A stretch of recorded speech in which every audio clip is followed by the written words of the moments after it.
네, 시작하겠습니다. 114페이지 유형입니다. 자, 예산이 유형인데요.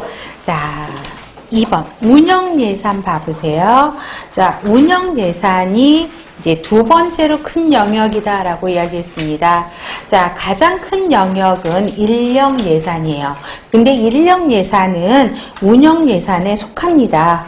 자, 특히 아까 어디 있을까요? 115페이지에 비읍번 봐보시면 단위를 운영하는 데 필요한 인건비 이게 있죠.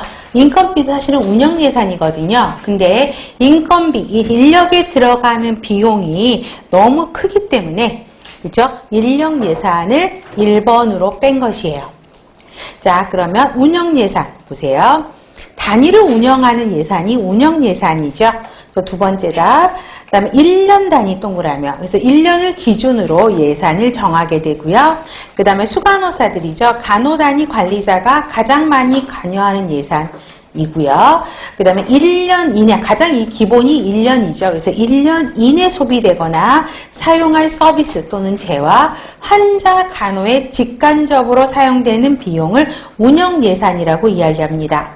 그래서 자, 아까 비읍번 있었죠. 인건비, 공급품비, 세탁비, 수선보수 유지비, 교육 훈련비, 간접비 이런 게 다 들어가고요. 그래서 비읍 시업 별표하세요. 자, 예산에 그 예들이 문제로 나옵니다. 그래서 예를 주면서 이게 운영예산이냐, 인력예산이냐, 자본지출예산이냐 이렇게 물어봐요. 그래서 가장 대표적인 게 비읍번하고 시읍번이 들어가죠. 특히 물품은 당연히 운영예산이고요. 소형 장비요. 장비 중에 소형 장비는 운영예산, 부서유지비, 레크레이션비, 간호사 유니폼이죠. 제복비, 그 다음에 병동으로 델리버리 되는 도서들 있잖아요. 간행물비, 직원의 증진비 이런 것들이 전부 운영예산에 속합니다. 그 다음에 가장 중요한 게 인력예산이고 비중이 가장 높다 그랬었죠. 자, 구성원이 제공하는 노동력에 대한 비용이 인력예산이고요. 예산에서 가장 큰 비중을 차지합니다. 자, 우리 월급은 당연히 인력예산이고 휴가 병가 들어가도 월급 나오잖아요. 그래서 인력예산. 그래서 닉은 디귿, 리을 이거 기억하셔야 되겠죠. 그래서 휴가병가, 휴일, 초과근무시간, 오리엔테이션과 같은 교육시간과 관련된 것들도 보상이 돼야 되고요. 그 다음에 양적인 업무량 측정이죠. 오버타임이요. 그렇죠? 그 다음에 정규적 인력, 예상되는 인력, 응급상황의 대치, 인력 증대에 소용되는 비용들, 인력 예산이죠. 자, 특히 인력 예산 수립 시 고려해야 될 사항이 기출에서도 제법 나왔었죠. 자, 인력 예산을 잡을 때 뭘 고려해야 되냐고요. 간호 업무 분담 체계예요. 그러면 자, 인력이 조금 없을 때 되는 데가 좀 어떤 거죠? 기능적이고 기능적 분담 방법에 비해서 팀 간호가 훨씬 사람이 많이 필요하죠.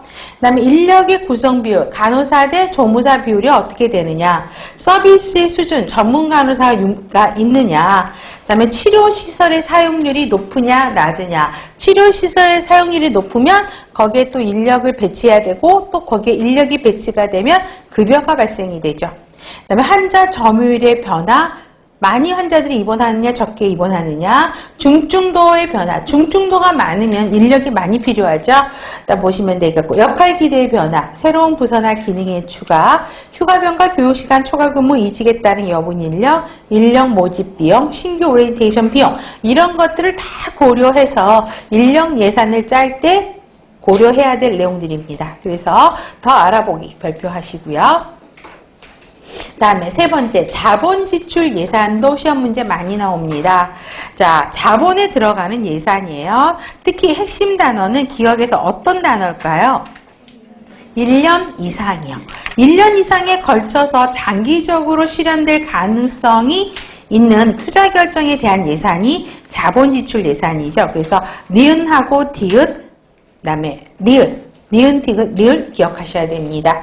중요 물품 구입, 그쵸? 소형 장비 같은 경우, 소형 물품 운영 예산이죠. 근데 중요한 물품들, 프로젝트에 대한 비용, 일정 기간 동안 반복적으로 재사용되는 장비, 중요비품, 건축세 시에 지출되는 예산. 여기서 땅, 건물, 비싸고 긴 수명을 가진 중요시설물, 그 다음에 장기냐 단기냐는 중요한 건 아니에요. 이걸 외울 필요는 없고 1년 초과 품목, CT스캔, 병원 시설의 보수, 장비 구입, 그 다음 호출램프 시스템, 병원 침대 투약 카트, 신제품 개발, 사업 확장 예산, 광고비, 시장조사비, 연구개발비, 그 다음에 병원 확장, 고가의 의료장비 구입, 연구소 설립, 이런 단어들이 들어가면서 자본 지출 예산을 물어봅니다. 그래서 그 예들을 기억하시면 좋겠고요. 현금 예산은 거의 나오지 않습니다.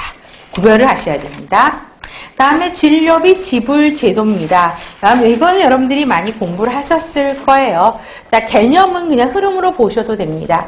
의료기관이 대상자에게 환자에게 제공한 서비스에 대해서 의료비를 정하는 방법이죠. 그래서 보수지불 방식을 진료비 지불 제도라고 이야기합니다. 자, 우리나라는 행위별 수가제를 하고 있죠. 그래서 행위별 수가제에 대한 정의, 이게 시험 문제 나왔었죠. 18년 5월 지방 문제였어요. 자, 그래서 항상 정의에 뭐가 나오냐면 기업법 러스트로 갑니다. 행위 하나하나랑 다 수가를 매기는 거죠.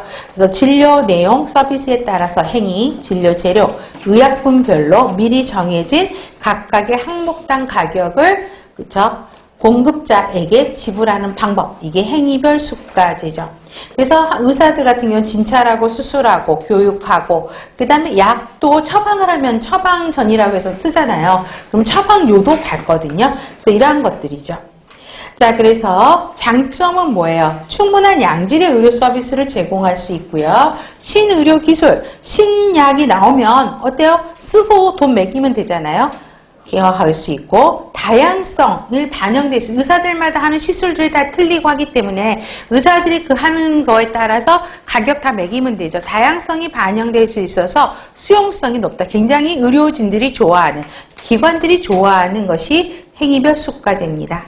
단점은 많은 진료를 제공하면 할수록 환자한테 돈을 많이 내는 거죠. 환자 입장에서는. 그렇기 때문에 병원의 수입은 늘어나요. 그렇지만 그래서 의료기관의 수입이 늘어나면서 과잉, 그러니까 병원의 수익을 올리기 위해서 일부러 바이탈 QA수로 해도 되는데 뭐 Q2 이렇게 낸다라는 거죠. 그래서 과잉 진료, 과잉 검사 등을 초래할 수 있다라는 단점이 있고요. 그러다 보니까 과잉 진료 하면 환자들은 돈 많이 내고요. 또 새로운 의료기술, 신의료기술을 적용하면 좋은데 이 신의료기술을 너무 많이 쓴단 말이에요. 그럼 환자 입장에서는 당연히 돈이 많아지죠. 국민의료비가 증가가 될 수 있죠. 또 이걸 굉장히 복잡해요. 그래서 수가구조의 복잡성으로 청구 오류, 허위, 부당 청구들이 나타날 수 있다라는 거죠. 제가 미스 때면은 언제지? 한 90년대 초중반일 거예요.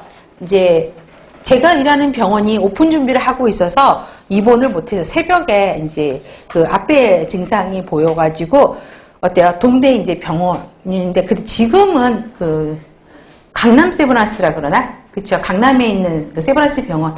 거기를 응급실로 갔어요, 새벽에. 근데 자리가 없대요. 그쵸? 자리가 통증이 막 느껴져갖고 아파갖고 있는 쭈그리고 앉아있는데 자리가 없고 자기는 앞에 수술 안 한대요. 그보다 중증 환자들이 많아서 그래서 협력병원을 소개시켜주겠다라고 해서 로컬에 가서 앞에